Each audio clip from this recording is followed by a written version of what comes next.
जय हिंद दोस्तों, स्वागत है आपका एक बार फिर से। और टॉपिक है इंग्लिश प्रैक्टिस सेट, जो SSC MTS, SSC GD, SSC CHSL, SSC CPO, SSC CGL सभी के लिए इम्पोर्टेंट है। तो चलिए देखते हैं पूरे वीडियो को। ये आपका JTET, JSSC, JPSC, BPSC, BSSC, जहाँ जहाँ इंग्लिश का तैयारी आप कर रहे हैं, जिस जिस परीक्षा के लिए, सबके लिए इम्पोर्टेंट है, क्योंकि एसएससी लेवल का ही क्वेश्चन आता है सब में। तो देखिए, सवाल है कि select the most appropriate antonym of the given word. आपको उचित एंटोनिम, एंटोनिम का मतलब होता है उल्टा शब्द, उचित एंटोनिम बताना है। जैसे हेजिटेट, हेजिटेट का मतलब क्या होता है? हेजिटेट का मतलब होता है किसी बात पर हिचकना, ठीक है, अनिश्चय या चिंता के कारण देरी से निर्णय लेना। तो इसको क्या कहेंगे? ऑप्शन है डिले, वेबर, एडवांस, फिल्टर। तो देखिए, इसमें जो आंसर हो जाएगा वो हो जाएगा आपका ऑप्शन सी, एडवांस। ठीक है, हेजिटेट का एंटोनिम एडवांस होता है और सिनोनिम होता है वेबर, डिले, फिल्टर। ये तीनों इसका सिनोनिम है, याद रखिएगा। बहुत ही इंपॉर्टेंट टॉपिक है दोस्तों। अगला सवाल है, select the option that can be used as a substitute for the given group of words. यानी वन वर्ड में आपको आंसर देना है, वन वर्ड सब्स्टिट्यूशन वाला। दोस्तों, अगर आप कहिएगा तो मैं अलग से भी आपको ग्रामर पढ़ाऊंगा, लेकिन आप लोग कमेंट कीजिएगा तब। आपको अगर ग्रामर सेगमेंट का ज़रूरत है तो मैं ग्रामर भी आपको पढ़ाऊँगा, लेकिन एक बार आप कमेंट कर दीजिएगा। जितने भी मेरे व्यूअर इसमें हैं, सभी एक बार कमेंट जरूर कीजिएगा कि मुझे भी ग्रामर पढ़ना है। तो मैं लूसेंट इंग्लिश ग्रामर बुक आपके लिए लेकर आया हूँ, जिसको मैं पढ़ाऊँगा। तो चलिए, hair of animals which is soft and used for making wool. यानी वैसा जानवर का बाल, ठीक है, वैसे जानवर का बाल जो मुलायम है और उसके बाल का यून बनाने में प्रयोग किया जाता है, उसको क्या कहते हैं? तो देखिए, इसको क्या कहते हैं? तो इसको कहते हैं फर, FUR, फर। फर का मतलब होता है कुछ जानवरों का कोमल बाल जिसका उपयोग यून बनाने के लिए किया जाता है। ठीक है, एक इसमें है केनोसिस। केनोसिस का मतलब होता है आपका अपनी इच्छा का त्याग कर ईश्वर की दोष रहित इच्छा को अपनाना, देवी या ईश्वरीय गुण का परित्याग करना, ये होता है। ठीक है, वही है आपका ग्रिजली हेयर। ग्रिजली हेयर का मतलब होता है भूरे रंग का बाल, और ब्रिस्टल्स का मतलब होता है आपका कड़ा छोटा बाल। ठीक है, चलिए आगे बढ़ते हैं। अगला सवाल है, select the option that can be used as a one word substitute for the given group of words. ये भी वन वर्ड सब्स्टिट्यूशन वाला सवाल है दोस्तों। इसमें आपको ये जो सेंटेंस है, इसका वन वर्ड में आंसर देना है। Break or fall apart into small fragments in the process of deterioration. Break or fall apart into small fragments in the process of deterioration. यानी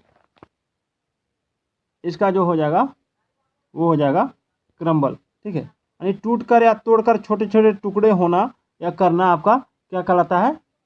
ब्रेक और फॉल अपार्ट, छोटे छोटे टुकड़े में बदल जाना। ठीक है ना, तो वो आपका कहलाता है क्रम्बल, याद रखिएगा। Select the incorrectly spelled word. Incorrectly spelled word आपको बताना है। रोटेट, रोटन, रॉबरी, राउंड, इसमें गलत कौन सा है?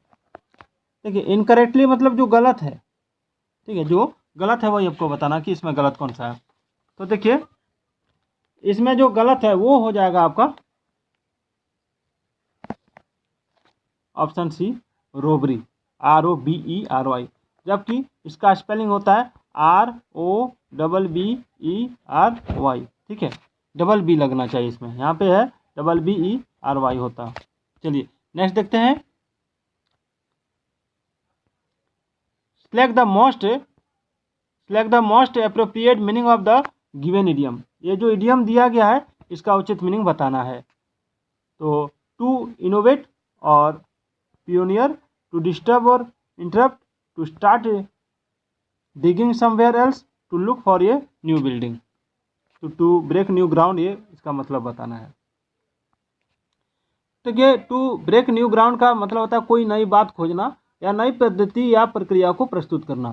तो इसमें हो जाएगा आपका टू इनोवेट और पीनियर। चलिए आगे बढ़ते हैं। थोड़ा सा हो सकता है मेरा प्रोनाउंसिएशन गड़बड़ हो सकता है, इसके लिए सो सॉरी। अगला है, एक मिनट, अगला है select the option that can be used as one word substitute for the given group. यानी वही सवाल है, वन वर्ड सब्स्टिट्यूशन वाला सवाल है, यानी अनेक शब्दों के बदले एक शब्द में आपको आंसर देना है। ठीक है, तो ये large number of fish swimming together, ये large number of fish swimming together, यानी एक साथ बहुत सारी मछली जब बहुत सारी संख्या में एक साथ तैरते हैं तो उसको क्या कहते हैं? तो उसको कहते हैं शोल, SHOAL, शोल, मछलियों का झुंड जो एक साथ जल में तैरती है। और हर्ड होता है पशुओं का झुंड, और गेगल होता है शोरगुल करने वाले लोगों का समूह या बतखों का झुंड, और प्राइड होता है शेरों का समूह। याद रखिएगा। अगला, select the most appropriate option to fill in the blank, यानी उचित ऑप्शन चुन के खाली स्थान भरना है। The teacher asked us to write our answer, the teacher asked us to write our answers. देखिए इसमें the teacher asked us to write our answer, तो इसमें हो जाएगा आपका ऑप्शन टू लेजिबली, यानी हम लोग शिक्षक ने हम लोग का अपना जो आंसर लिख रहे हैं उसको स्पष्टता से लिखने के लिए कहा है। और इसमें फिर है लाफेबली, लाफेबली का मतलब होता है हंसाने वाले ढंग से, और फिर है लाउडेबली, लाउडेबली का मतलब होता है प्रशंसा करते हुए, और लेटेंटली का मतलब होता है गुप्त रूप से। चलिए आगे बढ़ते हैं। अगला, select the most appropriate synonym of the given word. Plead का सिनोनिम बताइए। प्लीड का सिनोनिम यानी उल्टा शब्द। देखिए सिनोनिम यानी इसमें जो प्लीड का सिनोनिम हो जाएगा वो हो जाएगा, प्लीड का मतलब होता है याचना करना, प्रार्थना करना, अनुग्रह करना भी होता है, रिक्वेस्ट हो जाएगा, रिक्वेस्ट, इसका आंसर हो जाएगा रिक्वेस्ट। ठीक है, एक आप लोग लाइन में रहिएगा। चलिए आगे बढ़ते हैं। उसके बाद है select the most appropriate antonym of the given word. उचित एंटोनिम आपको बताना है, जो वर्ड दिया गया उसका उचित एंटोनिम आपको बताना है। जिसे डिटेस्ट, डिटेस्ट का मतलब क्या होता है पहले ये जानिए। डिटेस्ट का मतलब होता है घृणा करना, नापसंद करना, और इसका एंटोनिम हो जाएगा एडोर, एडोर यानी पसंद करना, और सिनोनिम हो जाएगा हेट, रिजेक्ट, एबहॉर। अगला, the following sentence has been divided into parts, one of them may contain an error, select the part that contains the error from the given options, if you don't find any error mark no error as your answer. यानी ये जो sentence है ये part wise दिया हुआ है, तो इसमें आपको जो ग्रामेटिकल एरर होता है वो ढूंढ के निकालना है। अगर एरर नज़र नहीं आएगा तो नो एरर में आंसर मार दीजिएगा। लिखा, Kavya didn't wanted any help in painting, Kavya didn't wanted any help in painting, तो इसमें गलती कहाँ है? तो देखिए इसमें जो यहाँ पर जो आप देख रहे हैं डिडंट वांटेड, ठीक है, ध्यान दीजिए, डिड के बाद मैन भर, ठीक है, डिड के बाद मैन भर होता है, इसलिए हम वांट का प्रयोग शुद्ध होगा, वांट का प्रयोग शुद्ध होगा। ठीक है, डिड के बाद मैन भर होता है, मैन भर वानी भर वन, ठीक है, मैन भर वानी भर वन, याद रखिएगा, एम भी यानी मैन भर यानी भर वन, डिड के बाद मैन भर होता है, यानी डिड के बाद यहाँ पर आपका सेकेंड फॉर्म या थर्ड फॉर्म भर का नहीं लगेगा, ये फर्स्ट फॉर्म यानी भर वन लगेगा। ठीक है, तो ये इसका गलती है। अगला, select the most appropriate option that can substitute the underline segment in the given sentence, if there is no need to substitute it select no substitution required. मैं इसको स्पीड में इसलिए पढ़ता हूँ कि ये मायने नहीं रखता, ये तो सबको पता है कि हाँ आपको सब्स्टिट्यूशन करना है। अगर सब्स्टिट्यूशन नहीं हो रहा है तो आपको नो सब्स्टिट्यूशन रिक्वायर्ड में टिक मारना है। इसमें जैसे आप देख सकते हैं लिखा है the inmates of the house are sleep, the inmates of the house are sleep when the thief entered. देखिए यहीं पे गलत है, यहाँ वैन लगा है, तो वैन जब लगता है ना, जब वैन लगता है तो समझ जाइए कि इसमें जो सेंटेंस हो जाएगा वो क्या हो जाएगा। यहाँ पर सबसे पहले तो वैन के बाद आपका पास्ट टेंस आया, ठीक है, और यहाँ पर आप प्रेजेंट टेंस दे रहे हैं, ठीक है, तो प्रेजेंट टेंस में भी दे रहे हैं तो प्रेजेंट टेंस तो होगा नहीं, ठीक है। उसमें भी आपका ये गलती क्या है कि आर के बाद जो है, इसमें जो आर दिया है, ठीक है, यहाँ पर स्लीपिंग होना चाहिए, स्लीपिंग, तो यहाँ पर स्लीपिंग तब होगा जब यहाँ पर आपका वेयर लगेगा, और ये पास्ट टेंस में, इसलिए यहाँ पर वेयर होगा, ठीक है। तो यहीं पे यहाँ पे वेयर स्लीपिंग हो जाएगा, क्या हो जाएगा, वेयर स्लीपिंग। नेक्स्ट देख सकते हैं, the following sentence has been divide into parts. इसमें भी आपका वही है, ये सेंटेंस जो है डिवाइड, पार्ट वाइज डिवाइड किया हुआ है, इसमें आपको गलती ढूंढ के निकालना है, ठीक है। तो प्लीज लेट मी नो, कृपया मुझे जानने दें, whether you decide to come with me. इसमें जो गलती है वो आपको बताना है। एक चीज हमेशा याद रखिए कि WH वर्ड के रूप में वैन का प्रयोग उपयुक्त होगा। यहाँ पे जो होगा ना, वेदर के जगह पर वैन का प्रयोग होगा, क्या होगा, वैन का प्रयोग। वाक्य में वेदर और वेदर और नॉट या वेदर प्लस इन्फिनेटिव कंस्ट्रक्शन का प्रयोग होता है, याद रखिएगा। वाक्य में वेदर के साथ और का प्रयोग होता है, और वेदर के साथ इन्फिनेटिव का प्रयोग होता है, ठीक है। तो यहाँ जो हो जाएगा वो हो जाएगा वेदर यू डिसाइड, यही इसका गलती है, यहाँ व्हेन यू डिसाइड होता है। चलिए, select the correctly spelled word, उचित स्पेलिंग आपको बताना है कि किसका स्पेलिंग सही है। Procedure, labelling, precautions, precipitation. देखिए, इसमें प्रोसीड्योर का मतलब होता है प्रक्रिया, ठीक है। लेबलिंग का मतलब होता है किसी वस्तु पर लेबल का अंकित करना, ठीक है। उसके बाद है प्रिकॉशन, प्रिकॉशन का मतलब होता है सावधानी। उसके बाद है आपका प्रिसिपिटेशन, यानी होने वाली वर्षा, यानी बर्फ की मात्रा या नमी। तो इसमें जो सही हो जाएगा वो प्रोसीड्योर हो जाएगा। चलिए, इसमें आपका नो सब्स्टिट्यूशन वाला सवाल है, ठीक है, यानी ये अंडरलाइन सेगमेंट दिया हुआ है।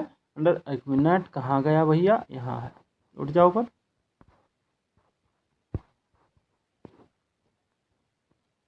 देखिए, इसमें जो है अंडरलाइन सेगमेंट में गलती है वो आपको ढूंढ के निकालना, अगर नहीं गलती है तो नो सब्स्टिट्यूशन रिक्वायर्ड में आंसर भरना है, यानी विथ के जगह पर आपको सब्स्टिट्यूट करना है। विथ के जगह पर क्या करना है, सब्स्टिट्यूट करना है। ये तीन ऑप्शन में से कोई एक ऑप्शन यहाँ पे लगाना है, नहीं तो नो सब्स्टिट्यूशन रिक्वायर्ड में टिक मार देना, ठीक है। मोली, ध्यान दीजिए, मोली जो है, ठीक है, Molly Wonnie didn't know what to do, she was torn apart with conflicting emotions. ध्यान दीजिए, यहाँ पर टॉर्न अपार्ट यानी टीयर अपार्ट, किसी को नाखुश करना या चिंतित होना, ठीक है, ये इसका मतलब होता है। ध्यान दीजिएगा, यहाँ दूसरा वाक्य पैसिव में है, दूसरा वाक्य जो है वो पैसिव में है, वाज में, ठीक है, दूसरा वाक्य पैसिव में है, इसलिए बाय का प्रयोग होगा। यहाँ क्या हो जाएगा, विथ की जगह बाय का प्रयोग, पैसिव में रहने के कारण यहाँ बाय का प्रयोग होगा, याद रखिएगा। Select the most appropriate option that can substitute the underline segment, यानी इसमें भी आपको उचित ऑप्शन चुन के अंडरलाइन सेगमेंट में सब्स्टिट्यूट करना है। अगर आपको लग रहा है कि प्रतिस्थापित करने का जरूरत नहीं है, सब्स्टिट्यूट करने की जरूरत नहीं है, तो नो सब्स्टिट्यूशन रिक्वायर्ड में टिक मारिएगा, अगर है तो ये तीन ऑप्शन में से कोई एक ऑप्शन लगा दीजिएगा। लिखा, the old man was too weak that he couldn't climb the stairs. The old man was too weak that he couldn't climb the stairs.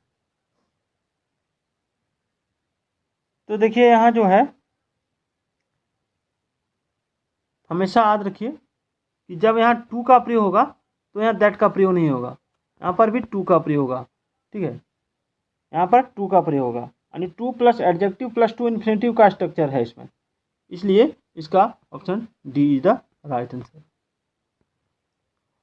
यानी यहाँ पे कुडंट हट जाएगा, ठीक है, दैट ही हट जाएगा, यहाँ सीधे हो जाएगा टू क्लाइंब द स्टेयर्स।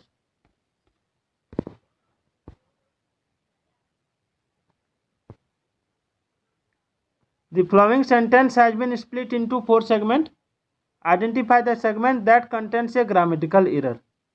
इसमें आपको ग्रामेटिकल एरर ढूंढ के निकालना है। लिखा है शिल्पी has a keen interest of learning a foreign language. देखिए इसमें इंटरेस्ट इन डूइंग समथिंग का प्रयोग होता है, इंटरेस्ट इन डूइंग समथिंग का। इसमें जो हो जाएगा ये गलती हो रहा है आपका ऑफ लर्निंग। यहाँ पर इंटरेस्ट इन डूइंग समथिंग का प्रयोग होगा, यानी इसमें जो हो जाएगा ऑफ के स्थान पर इन का प्रयोग होगा। यहाँ पर in learning a foreign country होगा। चलिए आगे बढ़ते हैं। Select the most appropriate synonym of the given word. आपको उचित सिनोनिम चुन के बताना है। जैसे क्रूअल का सिनोनिम क्या होता है, तो क्रूअल मतलब होता है क्रूर, निर्मम, और क्रूअल का सिनोनिम जो हो जाएगा वो हो जाएगा ब्रूटल हो जाएगा, ब्रूचुअल नहीं, ब्रूटल। और एंटोनिम हो जाएगा आपका पोलाइट, मिल्ड और इजी। याद रखिएगा। चलिए 18 नंबर सवाल है, select the most appropriate option to fill in the blank. आपको खाली ऑप्शन चुन के आपको सही ऑप्शन चुन के खाली स्थान को भरना है। His condition was so critical that a senior doctor dash perform the operation. यानी उसका जो कंडीशन था, उसका जो स्थिति था बहुत ही क्रिटिकल था, ठीक है, इसलिए कोई सीनियर डॉक्टर ही उसका क्या करेगा। तो इसमें जो हो जाएगा डॉक्टर के अनुसार रिफ्लेक्सिव प्रोनाउन यानी हिमसेल्फ का प्रयोग होगा। Himself, senior doctor himself perform the operation, ठीक है, यानी जो सीनियर डॉक्टर है उसने खुद ही ऑपरेशन को परफॉर्म किया, यानी ऑपरेशन किया। अगला सवाल है, select the most appropriate meaning of the given idiom. ये जो इडियम है इसका मीनिंग बताना है। To break into tears. To break into tears का मतलब क्या होता है, अचानक रोना, फूट के रो पड़ना। तो यहाँ हो जाएगा टू क्राई सडनली। चलिए अगला सवाल देखते हैं, select the most appropriate option to fill in the blank, यानी खाली स्थान आपको चुन के भरना है। Music is helpful in improving the dash of students. देखिए म्यूजिक जो है, ठीक है, छात्रों का डैश सुधारने में हेल्पफुल है, मददगार है। तो यहाँ म्यूजिक शब्द का प्रयोग स्टूडेंट के संदर्भ में हुआ है, इसलिए कंसेंट्रेशन होना चाहिए। क्या होना चाहिए, एकाग्रता, कंसेंट्रेशन। तो दोस्तों आज का ये वीडियो कैसा लगा कमेंट जरूर कीजिएगा, और मेरा समझाने का तरीका भी आप जरूर बताइएगा। तो फिर मिलते हैं। जय हिंद, जय भारत।